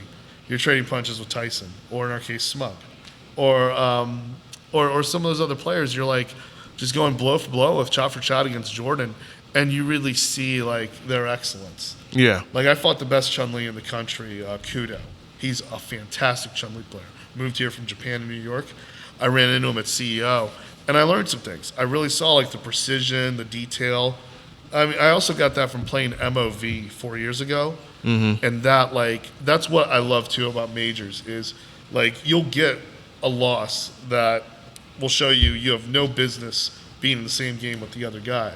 Some people will make it a completely one-player game for you, but man, the things you can learn from those fights. And it's the little things too. Yeah. It's the little things to see like how much you can really give someone and how much they can take from you. That is why like going to majors is like such a unique experience. And even if you don't want or care to be like a top 8 in a fighting game player, like you will gain such a better appreciation and aptitude of the game by going to those majors and having those opportunities. I look at fighting games, especially like major tournaments, I look at it as a way for everyone's a competitor. Compared to like your traditional sports like basketball, football, and so on and so forth, where you have your professional players, and there's a certain criteria that you have to meet to get to that level. Like if you want to be in the NBA, if you want to be in the NFL, if you want to be in baseball, so on and so forth. With the FGC fighting games, it's like anybody can make it to that level. Yeah. And you can literally just start from the ground. Like you can just start in hey, I just picked up this game, and like for 1 year or whatnot, you just train, level up, and then you go your first major, you end up winning. Happened to Nubenheimer. Yes. Went to his first major, CEO Taku, won Strive. The man played online the whole entire time. Yeah. Wow. Yeah, that man was stone cold. It was fun to watch too. He went against, I think, one of the best chips as well, along with Marvello. I think Bean was his name. Yeah, Bean, yeah. Watching that was impressive. Yeah, and it just goes to show that in this field, in the FGCs, like, anybody can make it to that level if you really put in the work into it to learn the game, learn the character, learn the matchups. Like, anybody can make it to that level. You can make it to that pro level if you really apply yourself to it and whatnot. Granted, not everyone has that luxury because, life happens. Yeah, we understand. Sure. But there's many different fighting games out there where you can make it to that level in each of these other fighting games. If it's not Strive, then it could be Street Fighter. If it's not Street Fighter, it could be Tekken. It could be Grand Blue. It can be Blaze Blue. So on and so forth. What it was? Alpha 2. What? Yeah. Street Fighter Alpha 2? Alpha 2. I played a little bit of it, and I was playing it quite a bit during the pandemic. And the Fightcade, and there's this guy, Sprite Remix, I think his name is. I'm drawing a blank with him, but he really organized an Alpha 2 scene. And there's these other people over in Texas Shot Takers. They're running the retro tournaments in a lot of places. They did an Evo. Great peoples. I mean, seriously, shout out to Navis Machete, D. Owls, Jerry. You guys do amazing work. I love you guys. So we were playing Alpha 2 and really grinding at it. And then out of the blue, I went to Texas Showdown to play Super Turbo and Street Fighter 5 because those are the games I worked the hardest at. And then out of nowhere, I got top 8 in Alpha 2. And it was just because I was grinding and the people I was grinding with were really good players. So I was looking at me just getting my ass kicked. But then when I went to a major and saw that, I was doing everything the right way. And Alpha 2 suddenly just became my best Street Fighter game out of nowhere. Yeah. And then I got 4th place at East Coast Throwdown where the Alpha 2 tournament was featured. Holy smokes. And that tournament was won by Boss. The Alpha 2, and I got 9th at Evo. That tournament, the grand finals was Boss and John Choi. So I mean, it's really interesting, that evolution. But that's the thing. The FGC is so amazing. You could find your place at the table. Yeah. Yeah. And I wish it was Street Fighter 5 for me. I worked my ass off at Street Fighter 5. Street Fighter 5 is the one I've worked so hard in, just to lose to the same things almost.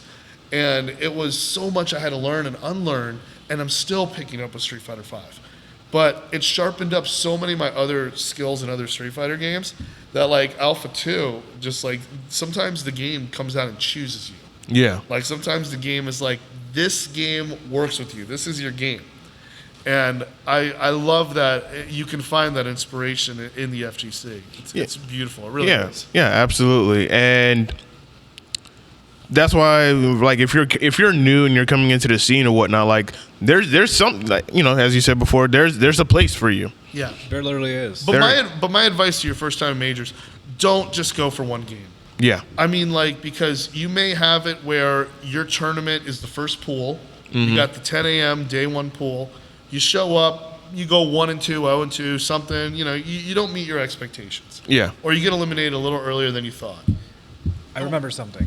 There was a guy, I think he goes by Stonk's dad or Rick's. He was the guy that told us to lower our expectations when we're going to our first major. Yeah. And that's what actually helped me build that, it's good to, you don't lose, you learn kind of mindset. Yeah.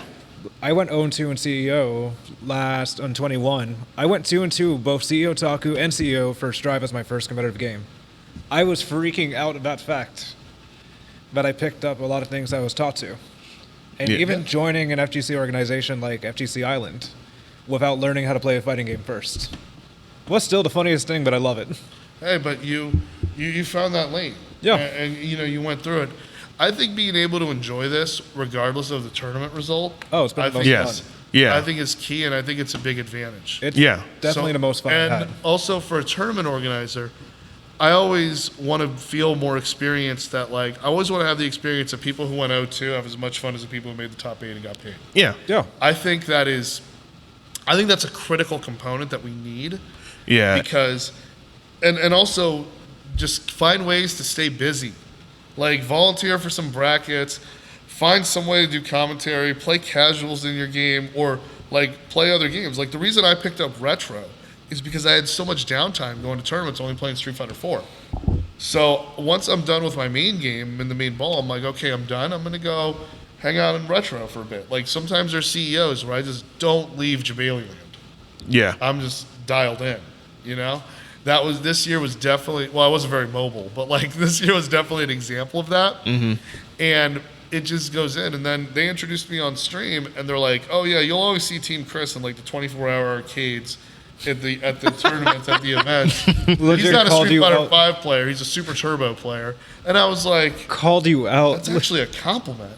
Like, for people to say that I'm actually like a Street Fighter 2 OG, like, okay. Respectfully called you out. But it's like that. But I like that vibe, you know. I want people to know that I am the Sega Genesis guy. I beat Golden Axe without dying.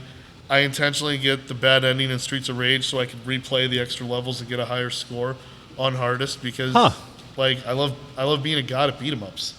Like, so the fighting game community has been able to kind of match those kind of energies. Being part of a community, being part of a gamer, pursuing high difficulty, getting better. But also, like, having rivals. I think rivalries, and I've had rivalries before Street Fighter V. I had rivalries started Street Fighter V that still exists today. Every once in a while, there's someone who shows up I haven't seen in a while, but I remember they beat me last time, and I'm always like, okay, let's see what I got to prove. So I think that's just a beautiful thing to be a part of, and lastly, I don't see myself as too old for it, you know? Yeah. I don't. I feel like my life is balanced. Mostly, I went through some things the last 2 years, but I've been able to keep it together and stay on the road because, like, to me, this is like my passion and what I love to do when I'm off the clock. So going forward, like, I really like where my career is. So, like, in real life. So, like, I want to continue to not, like, pursue sponsorships. Just kind of just go my own way and just like make my own adventure out of this. But hopefully I can make good content with this. And that's really what it is, even with this podcast, giving people just good stuff. Yeah, exactly. You know, to help them level up as a player or love the scene more or just to give people a taste of the energy we grew up with. I think like Mike Ross and the Excellent Adventures, like that was some of the best content I've ever seen. You know what I'm talking about? Mike Ross. It was Mike Ross and name Kitex. sounds familiar. They would just play Xbox Live and SF4 on a couch, and they would have some guests come by. It was Excellent Adventures. No, I don't remember. But it does sound fun, actually. Still, it was some of the best fighting game content I've ever seen. And it's just these two dudes just playing ranked. But they you know, they had the personality. They talked. They said a lot, and I idolized Mike Ross growing up. I mean, I will have the opportunity to run into him again. Like, and he's one of the few people in the FGC I'm kind of starstruck when I'm in their presence of, but from what I know, he's a real cool dude too. And like, he's a legend. I mean, if you guys ever get a chance to look him up, he's really, I'm going to look at this later. Yeah, he's a real awesome dude. Really one of the best. All right, so two things before we close this on out. One is for me as a tournament organizer, and it's something that you said that I wanted piggyback on, and that was having something fun for the people who go 0-2 at tournaments and whatnot. That is something that I strive to do here at Flynn's as a tournament organizer. Is I want to make the experience really good for people who do come out, and yeah, they'll go 0-2 at a tournament and whatnot, but I always want to make sure that if they're having a good time, because if they're having a good time, then that means that there's a possibility of, all right, they'll come back next week or 2 weeks after or whatnot. They'll come back because hey, I had a really good time, I had a really good experience. I want to come back again. And then the more they keep coming back out, and you start to see them improving, and now eventually they'll end up having their rivalries against certain people, or as some of us, how we would call it, your bracket demon.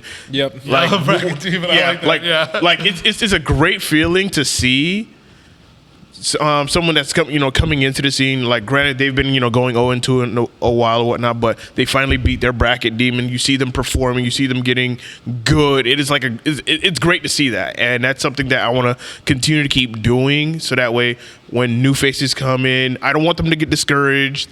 Like, you went 0-2, you went 0-2. Peace out. I'll see you next week. Like, nah, I'm not gonna go that route. And just discourage them like that, because I don't want it to be to a point where I'm only gonna just have my attention focused on the people that's already here in the community. I want to be able to be as inviting as possible to have more new people coming in, because the more new people coming into the scene, the better. It makes the community thrive even more. More people get to enjoy, and who knows, maybe some of those players, they'll start to branch out to other games, because there are times where I'll see Smash players, they'll play Strive, some of them will play Tekken, some of them will play Street Fighter or whatnot. And I know Strive took a ton of Street Fighter players from us. Like, there are so many people I traveled with Street Fighter, they're only playing Strive now. A ton, yeah. But you're right. Yeah. And I know when Street Fighter 6 come out, we're going to have that same exact effect, where some of the Strive players are not going to go to Street Fighter 6. A lot of people love the closed beta for those that got access to it, or you're playing the cracked version of it. So, so I already know going into next year, we have Street Fighter 6, we have Tekken 8 coming out. It's going to be a really good year for fighting game players, and I can't wait to see the new faces that are going to come into the scene, and just South Florida is going to be a really good, strong, thriving region for Street Fighter 6 and Tekken 8, and I'm here for it. It definitely will. I mean, I was here when 4 came out, I was here when 5 came out, and I definitely know and seen the experience with getting that new blood. I think going back to help inclusivity is, I would say, like, one of the ideas I've seen is to try to do things that involve involvement beyond the bracket. There was, for instance, when we had the Versus Gaming Center, RFK, that was when we played a lot of SF4, SF5. We would have the person running it before Ryan, for Convicted of Fun, was someone, they did it weekly, but the tournament was bi-weekly. Weekly was casuals, and the stream was coaching. Wow. So there were, like, time slots on the stream to have these sets with, like, a good player and a newbie and coach them through. And we had those sessions that would go till like 3 a.m. Holy shit. Those helped me a lot, especially in Street Fighter 4. I think another really good idea too, but it requires a bit of logistics, is when I went to the Red Bull Battlegrounds tournament in Boston in 2017. It was a spectacle. They rented out a whole castle in Boston. I'm sorry, what? Full of just Street Fighter artwork and all that. And they had a VR exhibit where you put, like, things on your feet and hands, and you destroyed the car in VR, and you selected a Street Fighter character to do it. Yeah. But what was really cool was the tournament was all free entry, but they also had tournaments for SF4, Third Strike, and Super Turbo, which was wild. I got 13th in Super Turbo. Holy smokes. And that really lit me up. But the second day of it, they had this thing going on called ladders. And so you signed up to Smash GG, and you went in this program, and literally it would put you in a queue on your phone where you would find an opponent. And then it'd say, this opponent's waiting for you, play at this station.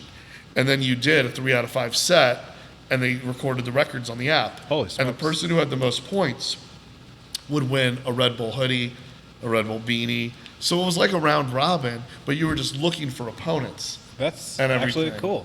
And they did that. And another thing I liked was round robins. As an O2, when I was an O2 player, and I loved round robins because that meant I guaranteed I'd get more matches. I get to fight everyone. Yeah. Like Ryan did one recently called the Online Special, making fun of people who don't rematch you when they play you in ranked. Ha. So it was a one and done tournament. It was single elim, but it was one fight. That's a lot of pressure. No, it wasn't single elim. It was round robin, but it was one fight. Oh my god. And so that was a very interesting reaction tournament or consequences. Because I'm the kind of guy I'll lose the first fight and then fight back. Yeah. You know, and I'll win 2-1 that way. I get all my data in the first fight, and then I kind of clean it up and close it out at the end. I'm usually that. But in this tournament, nope. That didn't exist. Yeah, but if you got that, like, those out-the-box 50-50s, you know, you got all that going for you, like, it'll be a fun tournament. So it's an interesting way. But also what I like is these things add to your repertoire. Like, we concentrate on how we can be better players. And I think that's really rewarding because I want everyone to get the takeaway that no matter the result, this is like a collective of really good gamers. And this is where you want to be, where you want to learn how to play competitively. And what's great is it makes a difference having locals, having monthlies, having regionals, having things organized like on this level, because commentators, people on commentary get more comfortable, people streaming, and I stream too. Streaming is a pain in the ass. It's a blow up. I know it is. Yes, it is. I hate it. I love doing it, but man, sorry. You're good. The setup, the breakdown. Oh, I can't stand it. And then there's always something. He's staring at the camera. And then every time I go live, there's always something I didn't check. Like audio. Always something. Or like yesterday, like my capture card, like just disabled itself as soon as I went live. So I had to crawl into my desk and reconnect my capture. That's so awkward. Yeah, just to stream Sega Genesis, you know? And it looks easy, but no, it's hard. Yeah. So, I mean, just being able to like have those things that makes everyone better at it. Mm-hmm. You know, that like that continues to do it more. Like even Juicy being at the point that they have paid commentators, they have an application form for their monthly, and I love like the whole process that Duelist, Shadow, and all their staff do. They do a fantastic job. But now it's gotten serious to the point that you can't compete and do commentary. Yeah. I respect that rule. Yeah. So, okay, I'm going to choose to be a player, you know, and let those two other guys get the job. but that's the way it goes. And, you know, and they're coming up too. And there's a lot of great voices and content creators out here in the FGC that's coming up. So, you know, really as long as things just stay connected, and, you know, there's always going to be like some growing pains, some drama, some things that's going to fall out along the way. That's just how it's always been. Yeah. That sounds normal. I just err on the side of it's always been getting better and becoming a more rewarding experience to be a part of. Absolutely. And the last thing I want to say before we close this one out is that my thoughts for Street Fighter 6 and what I want to do, I do plan to... The launch day, I can't specifically say a lot of details and whatnot because I'm planning for the launch day of Street Fighter 6, like the first local that we have here. You still believe it's going to be in February? I'm banking on the fact that it's going to drop in February. I'm banking on the fact that it's going to drop in February. I'll be honest with you. The beta they have, the cracked one, I played. Sorry, Capcom. You know I love you. I got a Chun-Li tattoo on my leg. I'll gladly get another Capcom character tatted on my body. But I feel like that beta, that cracked, is more complete than Street Fighter V at launch. Sheesh. It's not a hot take either. A lot of the internet agrees with me. Wow. A lot of them do. I love Street Fighter V, but Street Fighter V was an incomplete game, and the first 2 years of it was figuring it out. Yeah. They had everything going for it in the first 3 years. Red Bull was all over it. It was on ESPN. We had the right things, but the game wasn't ready. Yeah. It just wasn't ready. I didn't feel like Street Fighter 4 was ready either. I mean, Street Fighter 4, I enjoyed Super, but Super had so many issues. And then AE, I didn't enjoy. I hated AE. I felt like they nerfed everything I did in AE, but brought in other stuff that made Street Fighter 4 basically, it's all fun until you get knocked on your ass. Street Fighter 4. Sounds right. But then Ultra Street Fighter 4 fixed so much too. Yep. Like Season 4 of Street Fighter 5 was when I was like, okay, they fixed this game. They made this game right. Yeah. And I actually like this game now more than Street Fighter 4. Yeah. I really do. I'm good finishing off with Street Fighter 4. I like what they have with 5. In Season 4, I was actually saying, I actually like this game. Instead of like taking what I liked from the game. There was still a lot to like. Mm-hmm. But it was like, it wasn't until 4 that this 4th season that this felt like a complete game. Yeah. So I want them to take their time. I don't care if they move it to 2024. I mean, to be honest with you, I am still enjoying Street Fighter V, and like I feel I feel they finally finished it. Yeah. I feel it is complete, and I am embracing this time to play just the game in its complete, great state. I think Chun-Li is a top-tier character. I'm playing her, and she was not for a while. They nerfed her really hard. They nerfed her brutally hard. Like, they took her, Ryu, and Nash out of the game and inserted a bunch of other top tiers, which only made the previous top tiers more oppressed. Like, but I think they're heading in the right direction now, and I want to see it. I don't want them to rush it. Like, I want the game to come out and have the full satisfaction, the feeling I got from seeing Street Fighter V in Season 4. I was like, we were all saying during Season 4, if Street Fighter V just spent a year just making it like this, the FGC everything would have been completely different. Yeah. Yeah. Absolutely. Honestly, agreed. It would have. So that I'm hoping we get they build from what they have, and it's a very complete game. Yeah. So with 6 coming out, soon, and I know it's going to come out soon, one of the things, and this is going to be, I'm going to announce it, but I do plan to have a Street Fighter day where there'll be Street Fighter 6 tournament, Street Fighter 5 tournament, and a Street Fighter 4 tournament. Holy smokes. That way, it brings a lot of people into the just to love and appreciate Street Fighter. If they never got a chance to play some of these older games, now they'll have an opportunity to play it, and hopefully that brings some people that used to play Street Fighter. You might get more people though for Super Turbo and Third Strike. You might. I was thinking the same. I just need the hardware. If I can find people that can bring the hardware, I'll make it happen. It's just that I know with 4 and 5, we have the hardware. Right. It's just the older games, I don't have the hardware. I do have a PS3 with Third Strike, but I only got one. Right. Yeah. That's the thing about retro. You need more of a community effort. You're right. Yeah. It is. So and Street Fighter 4 did see a bit of a revival. It still gets good numbers. I went to Summer Jam up in Philly, and Street Fighter 4 had 80 people. Wow. Defend the North, Street Fighter 4 also had 70-ish people. And good players too. Really, really solid, great players. People who leveled up even after the afterlife of Street Fighter 4 versus people who were godlike in Street Fighter 4 and they still got it. So you still have those types of things. And yeah, it would really be something to look forward to. I love the whole series.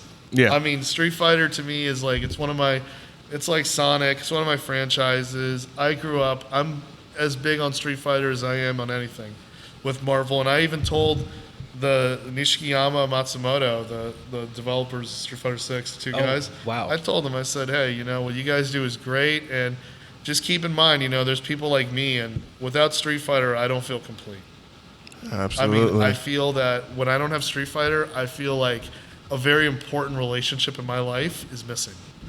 And I'm sorry if it's not okay to feel that way, but that's how I'm wired. That's how I am. You're a passionate gamer, and that's understandable. Yeah, I'm very passionate about my work, my job, and what I do. Yeah. But that's a different life. Yeah. And when I clock out of that, the fruits of my labor from that, I like investing it towards being a professional gamer and just doing it all I can. If it's Street Fighter, if it's Sega, maybe if my legs work again in DDR, I don't know, man. But I'm always gonna be in the pursuit of that. Right. But the most invaluable thing I got to say is just having people come together for it, and to continue to keep people together is going to be what separates a good scene from a great scene. Yeah. And I'm really hopeful for South Florida to be a really great scene. Same here. And whatever I can do as a player, content creator, and commentator, and maybe in SF6 I might be coaching and mentoring some other players as well, because there's going to be a lot of young bloods coming out here that are going to maybe want to listen to some things I have for them. So yeah, it's gonna be an interesting time, man. Yep. It really will be.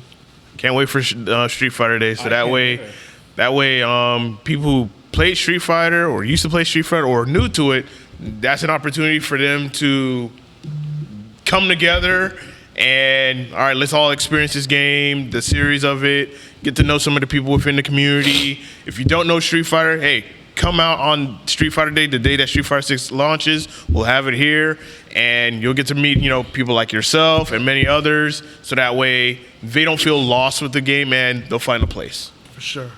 So that being said, we're going to go ahead and wrap up this episode.